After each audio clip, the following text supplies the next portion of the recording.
Welcome back. The House of Representatives voting to impeach Department of Homeland Security Secretary Alejandro Mayorkas. House Republicans announced 11 impeachment managers. Senate Majority Leader Chuck Schumer's office announced Mayorkas' impeachment trial will begin this month. President Biden slammed the impeachment, saying, quote, history will not look kindly on House Republicans for their blatant act of unconstitutional partisanship that has targeted an honorable public servant in order to play petty political games. Joining me right now is Texas Congressman Jodey Arrington. He's the chairman of the House Budget Committee and a member of the House Ways and Means Committee and the Joint Economic Committee. Mr. Chairman, good to see you this morning. Thanks very much for being here. You heard what the president said is political games. Your reaction? Well, I think the games have been played by this administration. I mean, they have said the border was secure, that they had operational control of the border. No one believed them. They've now changed to call it a crisis because it's politically convenient for them. Look, what we did, Maria, to impeach Mayorkas was for the reasons that have been obvious to the American people for 3 years. The guy had no intention of enforcing the laws of the land. He didn't fulfill his sacred oath to his security mission to guard and control the border. And as I said, he misled the American people. People got hurt. There was serious and systemic injury to society. That's why we have impeachment. And our fidelity, regardless of what happens in the Senate, by the way, our fidelity is to the Constitution and to the first and most important job of the federal government, which is to protect our citizens. Well, why don't your colleagues in the Senate see it that way? Because they're Democrats, the majority of them. And so they don't care about the safety. Wait, they don't care about the safety and security of this country? They just care about holding on to power? I mean, why not? Yeah, I do think that they care about the upcoming election. I do think they care about power. I wouldn't say they don't care about the country, but I think they're clouded by their politics. And I think in this case, if any serious and objective person in this country would see that this administration has been derelict in enforcing the laws and has had no interest or political will to actually provide for the common defense. So I don't know any other way to explain it. I hate that it's such a pejorative characterization, but I don't think they have any interest in fulfilling that commitment to removing somebody who's contributing to harm to our society, and I think immeasurable harm at this point. I mean, we are looking at the implications of this wide open border in major cities everywhere. You know, in New York, you've got illegal migrants with guns shooting at NYPD, trying to beat up NYPD officers. I mean, Congressman, you know, we're seeing Atlanta squatters in people's homes. We're seeing, illegal migrants cause havoc. Last night, you led a group of more than 40 members of Congress filing an amicus brief supporting Texas's legal battle with the Biden administration. The Justice Department, as you know, suing Texas over a law that allows state police to arrest illegal migrants. Tell us more about this. Well, Texas passed a law to make it a criminal offense to enter into our state illegally, subject to apprehension, detention, and or deportation. But look, Texas has done things like the razor wire fencing, the buoy barriers. They're making the claims, Texas is, and we're supporting them, that because of the failure of the federal government, there is an invasion, and the states have an inherent and sovereign and constitutional right of self-defense. And so not only is this administration not doing their job, not enforcing the law, not fulfilling their sacred oath to providing a defense, they have aggressively obstructed our state leaders in doing their job and defending our border and protecting our citizens. Why? So we're all in to support. What's that? Why? I don't understand. I mean, why have an open border with 10 million illegals having come into this country on Joe Biden's watch? Why?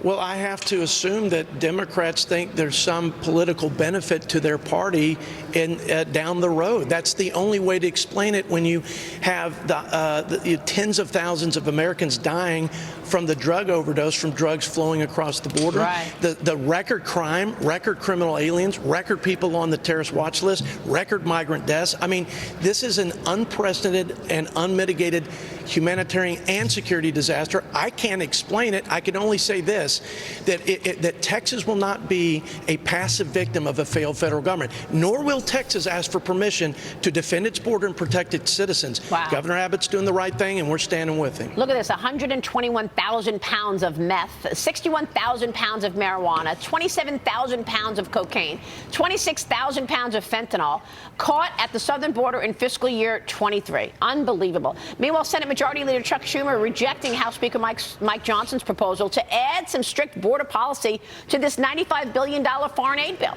President Biden is pressuring House Republicans to vote for the bill. Watch this. House Republicans, you got to decide. Are you going to stand up for freedom? Or are you going to side with terror and tyranny? Will we stand with America or with Trump? So he's trying to mush Trump in there for some reason, Congressman. Are you standing with America or are you standing with Trump? What happens when this bill comes to the floor in the House, or will it? I don't think it gets there, but I think, as the Speaker said, it's dead on arrival.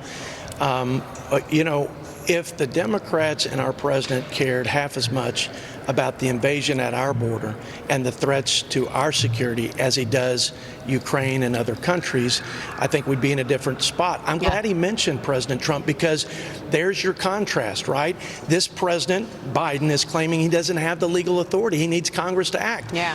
The last president had the political will, and where there's a will, there's a way. That's why we saw a precipitous drop in the flow of illegal immigrants, and that's why we had, through Remain in Mexico and other programs, effective border security under the Trump administration. Yeah. I think that's what the American people across the political spectrum want and expect, in fact, demand of their commander-in-chief. Yeah, we want to get to economic issues with you as well. You're the chairman of the Budget Committee and Congressional Budget Office Director Philip Swagel will testify before your budget committee today, the House Budget Committee. Congressman, what are you hoping to learn from this hearing? And also, how do you feel about making these deadlines? You've got March 1st and March 8th. Or the government, to finish those appropriations bills. Are you going to make it, or will we see a government shutdown? Well, the Budget Committee sets the top line, so that's been agreed to at this point. So they're going to have to work through the policy debate on the funding of last year. Now we're looking at 25, believe it or not, and we're looking at the 10-year balanced budget that we passed out of committee last year. This is our framework for restoring fiscal responsibility, but CBO tells us that we're in rapid fiscal decline, that we're going to add $20 trillion to the debt. Wow. 60+% of that $20 trillion is interest alone, which is this year projected by CBO. This is part of their presentation. Wow. Is more than we spend on defense, Medicaid, and a host of other government programs. This thing is off the rails, and if we don't intervene, and intervene in a big way, we're going to have an irreparable harm from a debt-related crisis, which will undermine everything: security, the economy, and our future. Yeah, real quick, Tiana, jump in here. Congressman, I'm so glad you bring up those interest payments. You know, the CBO, in its own predictions, say that deficits are going to hit like around $2 trillion throughout the end of the decade. Right, but they are also assuming persistent growth, persistent peace, and also persistently low interest rates, which is not what markets are expecting, which is not what the Federal Reserve is promising. Will you ask the CBO director today about the interest rate environment that he's pricing into those projections, and if it does change, if the Fed sticks with higher for longer, how that would influence not just interest payment growth, but also our annual deficit growth?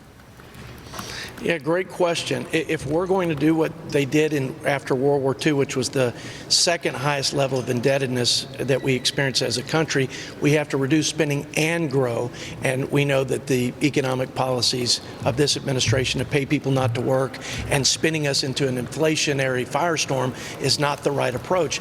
But yes, the CBO, by the way, last year got their projections on the annual deficit wrong by $1 trillion because they made rosier assumptions on economic growth. Yeah. And they made rosier assumptions on interest and the interest expensing. So that is going to be a serious line of question for today. And you're right, whether it was Fitch or Moody's or other experts and the markets, they are projecting potentially a recession, certainly sustained recession or stagnation. They're not projecting the rosier scenarios that we're hearing from CBO. Incredible. So disturbing, obviously unsustainable. Congressman, thank you. We'll be watching all of that. We appreciate your time this morning. Thank you all. Jodey Arrington in D.C. We'll be right back.